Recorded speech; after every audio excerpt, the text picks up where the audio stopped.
Well, that's not was what the study shows. And you said you like transparency. I'm going to show you this. And Don, you can get a study that will tell you whatever you want. But these are just a handful of extremely. If you look at those anti-Semitic and racist tropes and tweets, and as of this morning, they're still on X. And from your own content policy, these posts should have been deleted. So why haven't they been deleted? Why are they still there? Did you? We delete things if they are illegal. But these have been up there for a while. Are they illegal? No, they're not illegal, but they're hateful, and they can lead to violence. As I just read to you, the shooters, in all of these mass shootings, attributed social media to radicalizing. So Don, you love censorship, is what you're saying? No, I don't love censorship. Then why are you asking? I believe in moderation, but I don't believe in censorship. Moderation is a propaganda word for censorship. But don't you think free speech is one thing, right? Or not, Look, if something's illegal, we're going to take it down. If it's not illegal, then we're putting our thumb on the scale and we're being censors. You're putting your thumb on the scale for moderating hate speech. I mean, you don't put out child pornography. That's not. It's illegal. Some people would say that's considered censorship. I'm just saying you. No, I literally, Don, I literally said, if something is legal, okay, we will obviously remove it. Okay. But if it is not legal, the laws in this country are put forward by the citizens. We're a democracy.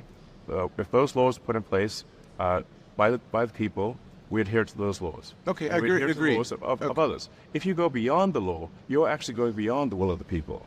Okay, agreed with the law. But if you are doing something that promotes hate and violence and ultimately leads to killing, you don't feel you have any responsibility not to do that?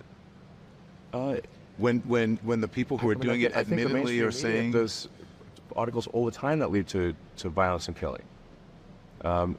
Don't they? Shouldn't they? Like you're applying a differential standard to. But that would never be in mainstream media. That it will take an airplane crashing and killing hundreds of people for them to change this crazy policy of DIE. I don't know if did you misspell it on purpose, which it should be DEI. Do you believe that women and minority pilots are inherently less intelligent and less skilled than white male pilots? No, I'm just saying that we should not lower the standards for them. Okay. But there's no evidence that standards are being lowered when it comes to the airline industry. You've repeatedly said that there's no evidence that standards are being lowered, and watch the replies showing all the evidence that it is. Replies, though, on social media or on Twitter are not necessarily fact and evidence. No, that's people's opinion. They will cite all the replies. In the replies to this, you will see how often the information is cited, showing that indeed there are significant cases where standards are lowered. And I do hope that happens. I do hope that happens, and I look forward to it. And as you said, if you're wrong, then you're wrong, and if I'm wrong, then I'm wrong. Yes. Okay. And I'm glad we're having this conversation, debating. This is what we should be doing, debating the issue. So If I'm wrong, then I'm wrong, and then that'll be proven in the thing, and you as well. But I just want to tell you that pilot that you talked about, in fact, was a woman pilot, landed the plane safely despite the major malfunction with the equipment.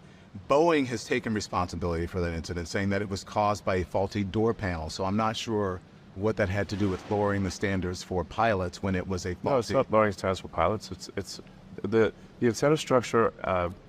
I believe at Boeing changed to include DEI as a fundamental executive incentive. But in my view, it should be purely about passenger safety. Okay, but do you understand how by saying just that standards are being lowered, that you're implying that they're being lowered because people are less skilled and less intelligent, and you're talking about people of color and or women? Look, I'm saying we should not lower standards. But do you